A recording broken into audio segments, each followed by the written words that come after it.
Well, this is absolutely too exciting. I can't wait for your book to come out. I wish it were going to be out for the holidays because there are some people I would like to give it to as a gift. All of us have families like that, I think. So I have a million questions, but I don't want to waste your time.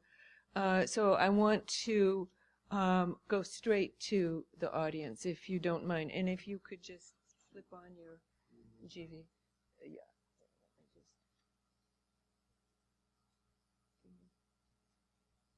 There it goes. Okay. I think we can hear, but if people can, if you speak up a bit, if you can, otherwise I'll just repeat the question. Go ahead. Two brief questions. Did everybody hear the question? Well, actually, two questions. Are you saying, does the Qur'an suggest that Jesus was never crucified or never died? And second, what's the difference between ibn and walad? I begin with the second question, the difference between walad and ibn. Walad is the biological son, and ibn is, Klaus will tell you more about it now. Christians, if they say ibn, they don't mean a biological son. This is why in Surah 112 in the Quran it's mentioned lam yalid wa lam yulad. So God doesn't bring son, a biological son, and he is not a son, a biological son of someone. And Klaus will tell you what Christians will understand under the word ibn. They don't understand a biological son. Yeah, I think that's very obvious that for Christians, they have a metaphysical idea in mind. So Mahmoud Ayub always says it's just a metaphorical idea. That's not enough for Christians. That's nice from him, but that's not enough. But it's a metaphysical idea. It's not a question of biology. You know, Christian had the idea that God has sex with Mary and then we have Jesus. So that's not walad. It would be ibn, and that's also Arab Christians are saying. So that's why this distinction is decisive for us. The crucifixion, we would say after many discussions, as I mentioned already in my lecture, the context of the surah makes very clear that this is not a special message for Christians. So it's not that Christians are, the Quran, if the Quran wants to give messages to Christians, it's doing. We have many surahs directed to Christians, many speeches to Christians. It's very weird that a surah, which is all the time not speaking to Christians or from Christians, suddenly explains to Christians that the most important foundation of their belief is simply historically untrue. So if you look at the context, it's directed to Jews. Jews are addressed. Jews said, we killed him. And they actually told, you can read in the Talmud. Jews say, we killed him. So the Quran is saying, no, that's not true. Like, we have another verse which is saying the same on the martyrs. Also the martyrs, no, they were not killed. That's not true. They're living with God.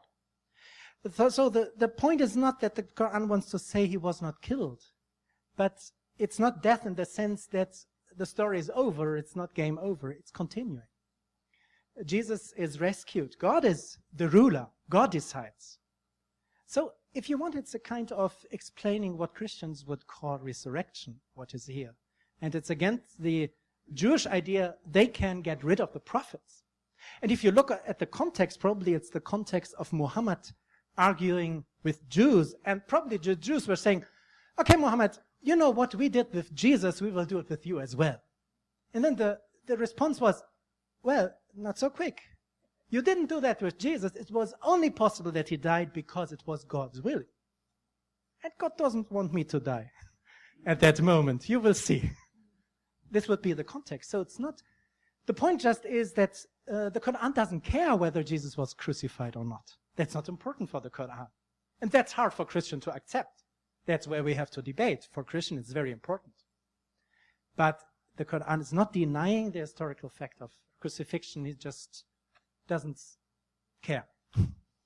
Could I just ask if you think that it is significant that there is a distinction between, I mean, this is a fascinating theological exegesis, but it doesn't change the fact that many Muslims believe literally that Jesus did not die on the cross. Instead, he was, because the next verse says that God took him to him, and so it gets interpreted as Jesus being ascended and some people believe that he lived for many, many, many, many years, and then as if it were the assumption. So can you comment on that?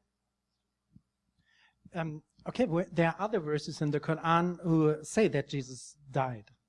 So maybe something, the Arabic expression is not so clear. We discussed that when we were in Jerusalem, I remember well. But Muhammad is much more fluent in Arabic, but he's very, you can ask him, he would say it's clear that it means that he dies. So if the Quran says in many passages that Jesus died, it's kind of weird to understand the passage in that way. So at some points we have to change the traditional exegesis. The traditional Muslim exegesis were maybe very much influenced by certain Christian sects who had that idea.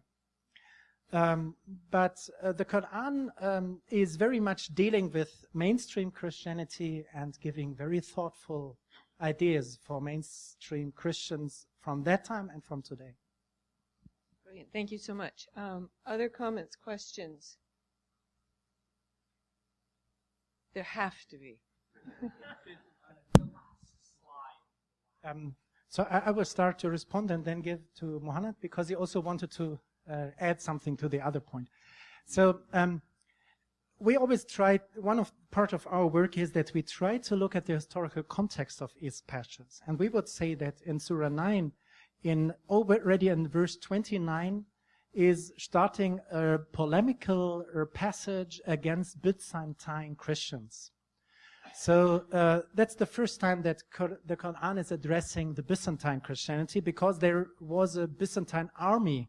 At least there were rumors that the Byzantine army is coming, and that it's a kind of defense against those Christian conquerors. This would be the historical context. And if this is the specific context of those verses, and we would say Surah Al-Ma'idah and that surah would grow like that, interacting in some sense. And so the interaction is like that this polemical context also is in the other passage, which is so much related, like in verse 17, 18. So we have there a struggle with a certain understanding of Christianity. That's not like what the Quran wants to say on the Christians.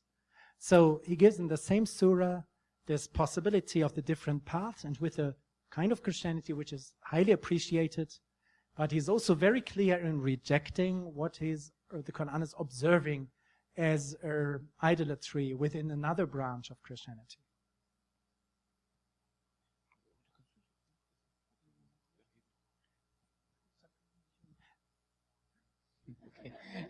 Wanted to continue your question. You mentioned the Quran mentioned God took Jesus to him, Rafa'ahu, but Rafa'ahu we can understand it not he took him to him. Rafa'ahu.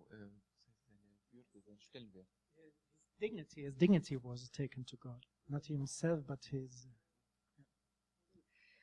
And thanks so much. Just one more. I think I want to hear from Dr. Saeed, because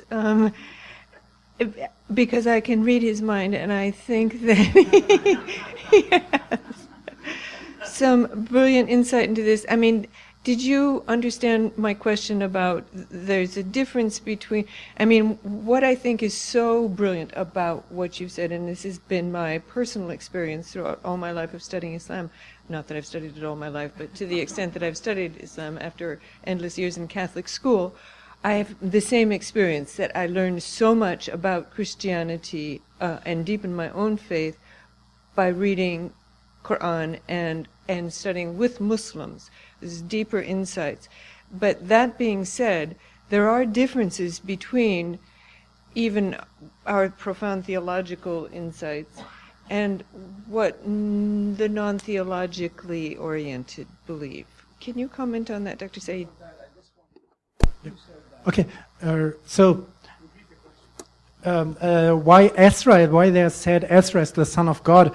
The first person who asked me that is a Jewish colleague in Germany. He was really angry with Muslims and saying, they say that Ezra is the son of God. In the whole history of Judaism, never a Jew said that.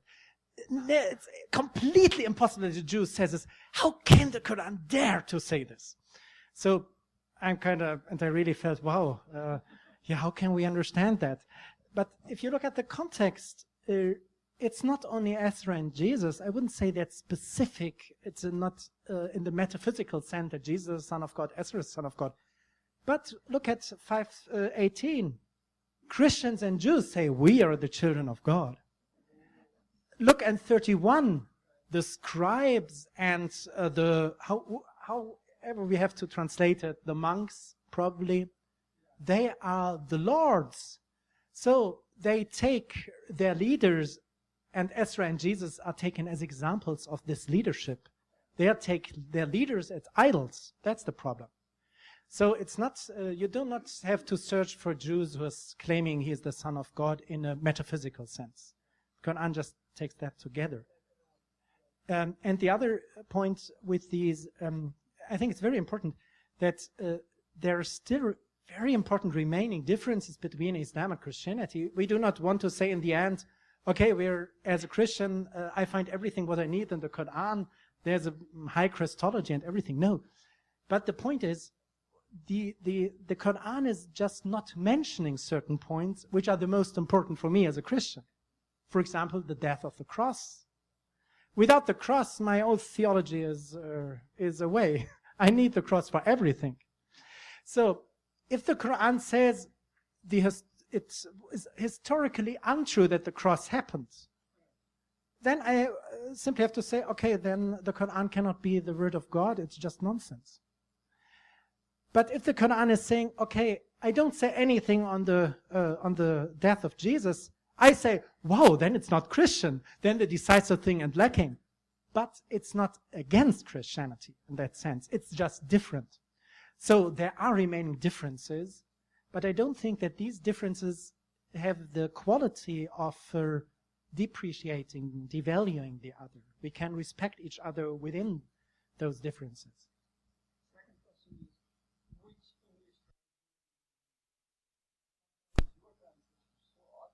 Yeah, no.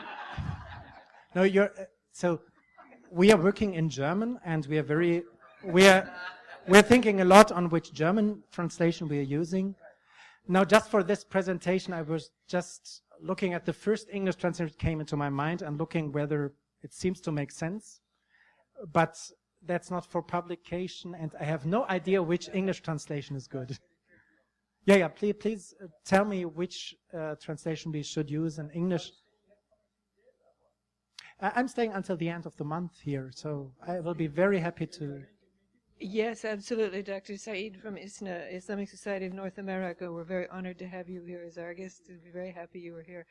And Dr. Klaus is actually a visiting scholar this year, so he will be here through the semester, through the until entire the end academic. of November. Oh, till the end of November. Yeah, but I will be happy. So I will send you an email and we'll set this up.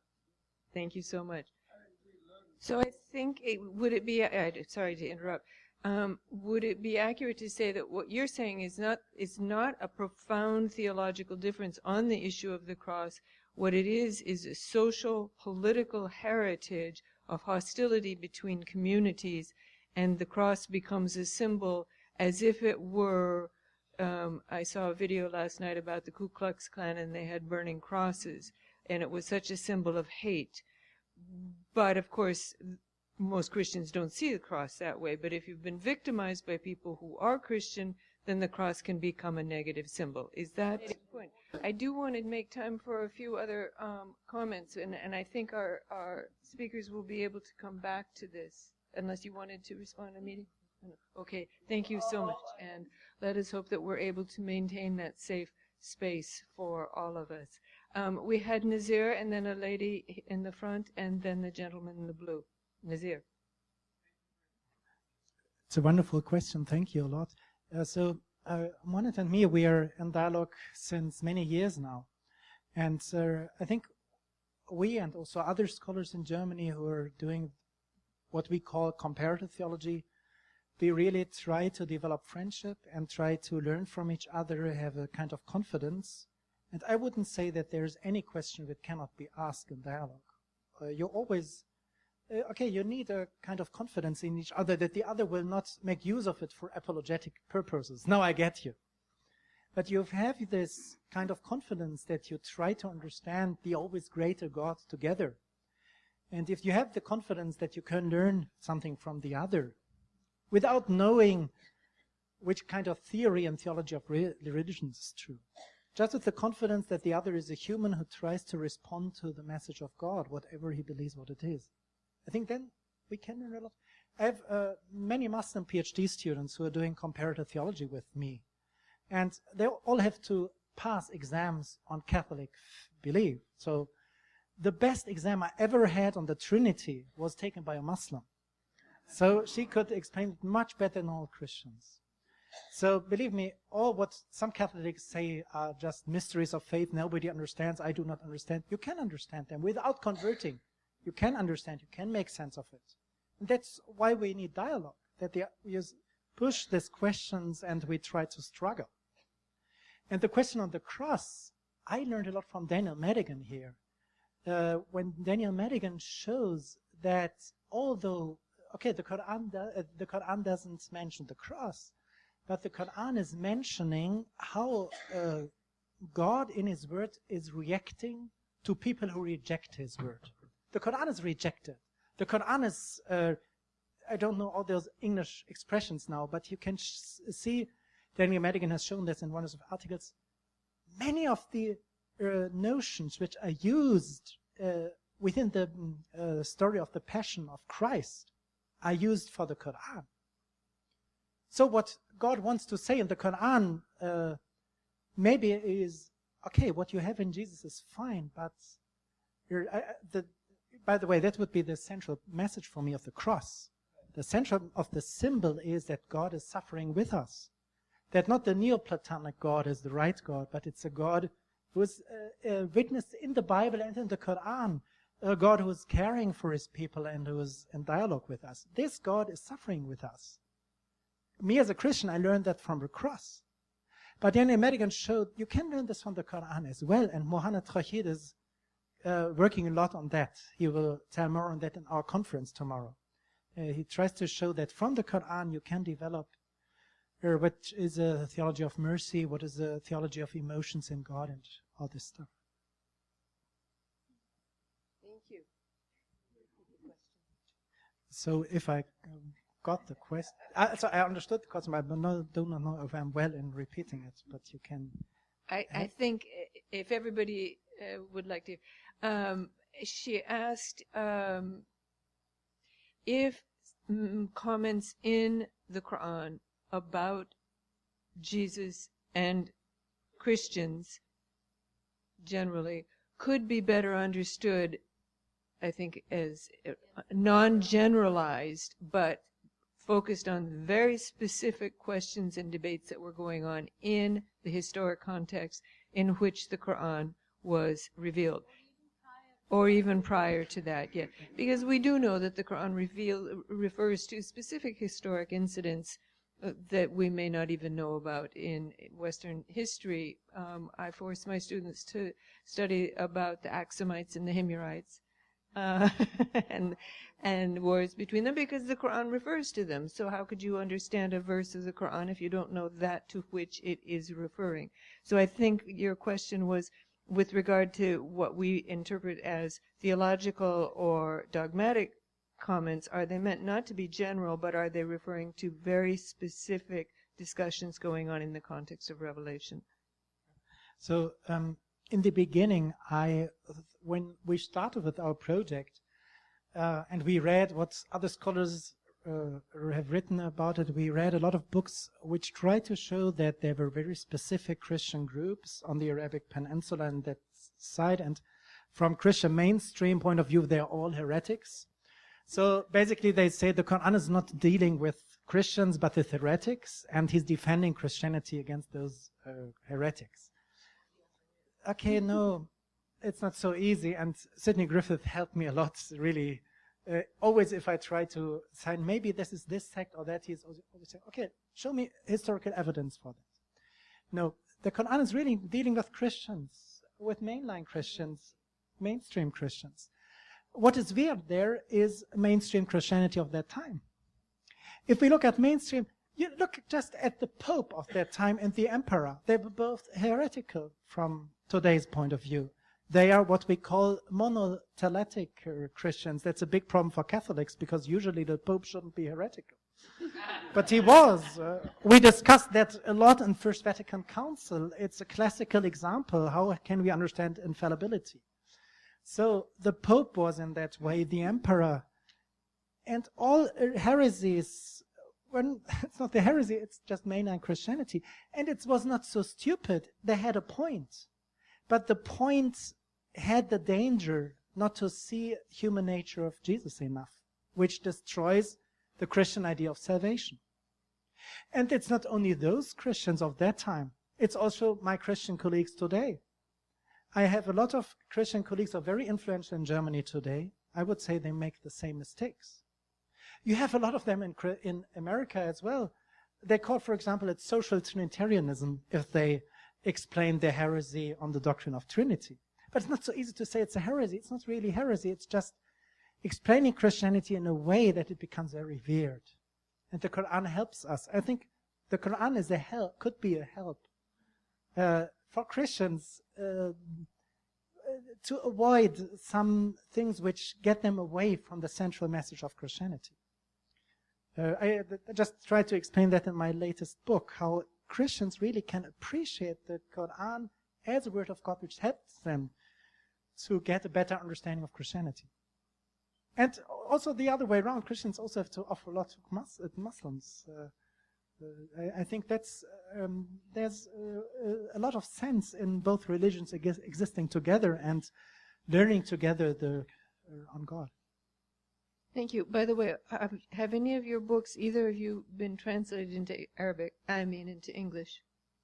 We were just talking about this before. We are so bad. We are always only some articles are published in English, but we thought that it might make sense to publish that book in English.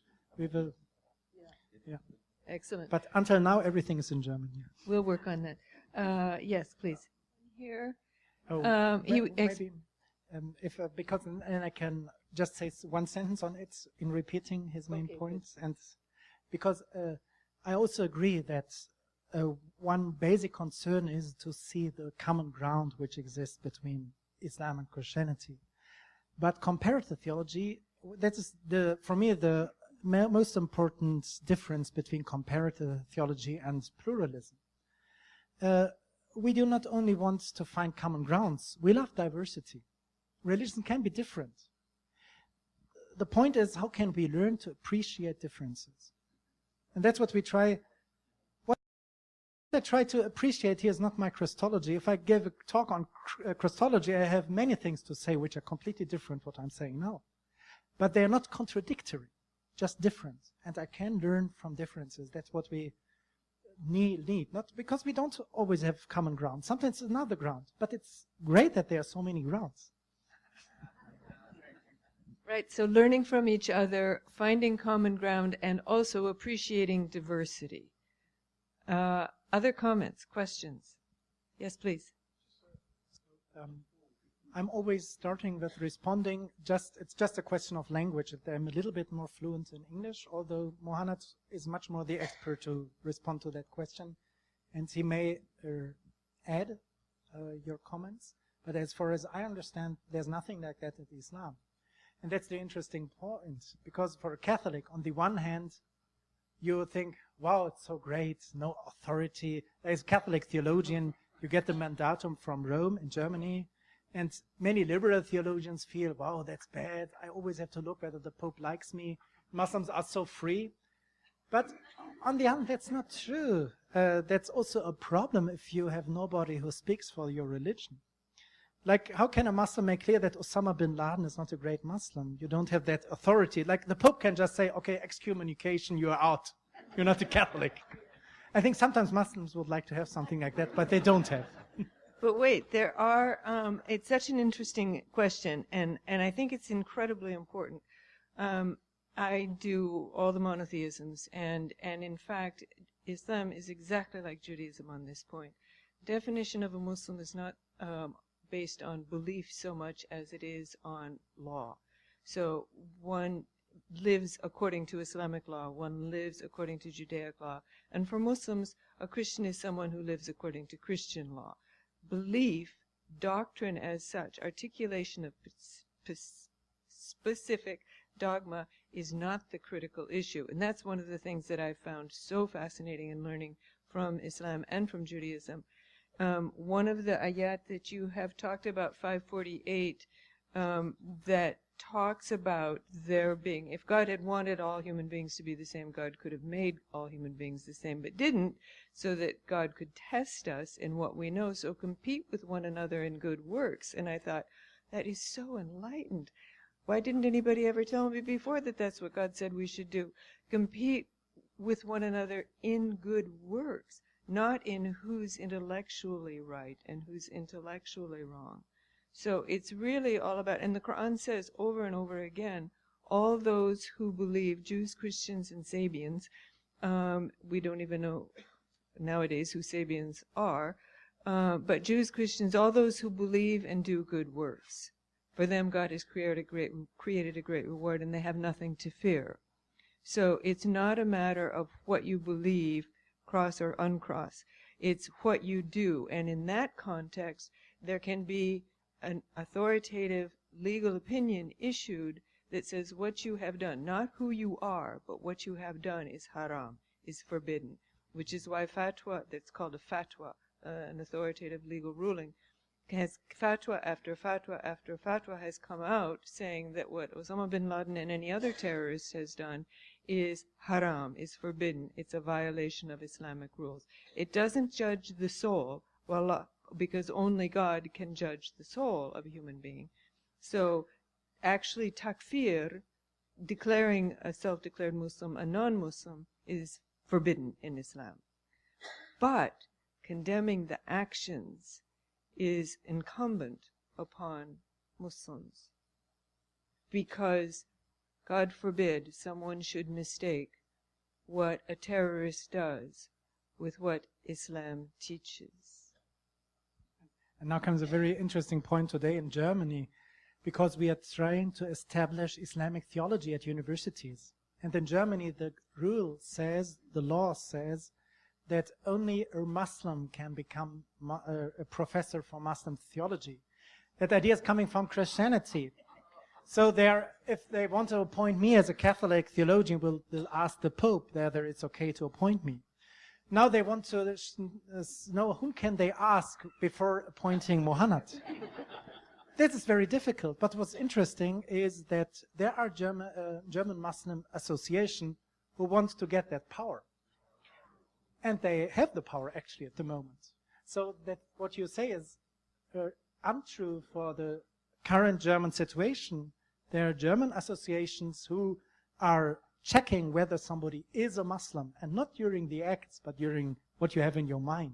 So they're doing exactly the opposite of what you explained. And what's so interesting too is, again, with the comparison with Judaism, you can get a degree to be a rabbi. But if you don't have a community, nobody considers you a rabbi. And it's the same with an Islamic teacher. You can do all the studying you want. You can memorize the Qur'an and know all of the hadith collections and all of the madahib, what they all teach. But if nobody recognizes you as representing Islam, or if a critical mass of Muslims don't recognize you as representing Islam, then you don't get that position. So, and I remember asking this question very specifically after 9/11, and I had the opportunity to interview a follower, that is somebody who was in the actual, whatever you call it, military squad of Osama bin Laden when he was in Afghanistan. And I said, well, what did you think of this person issuing a fatwa about killing Jews and Christians. And he said, Osama bin Laden can't issue a fatwa. He's a military leader, but he had no authority whatsoever to issue a fatwa. So his fatwa, he could call it a fatwa, but no one recognized it as a fatwa other than maybe those 19 people in the plains. So again, it's a very, very populist, I would say, rather than dogmatic authoritarian tradition, although, unfortunately, this is very much misunderstood in the West, because most people are only familiar with what happens in the headlines. So they assume that maybe Osama bin Laden or Abu Bakr al-Baghdadi actually can issue a fatwa, even though if they go online, they can find fatwa after fatwa from recognized authorities that say, no, this is not Islam. So, yes, there's always people who want to say, Wallahi, I speak for my tradition, whatever it is. But if you don't have followers, you can't be a leader. I think we do have time for one or two, maybe more.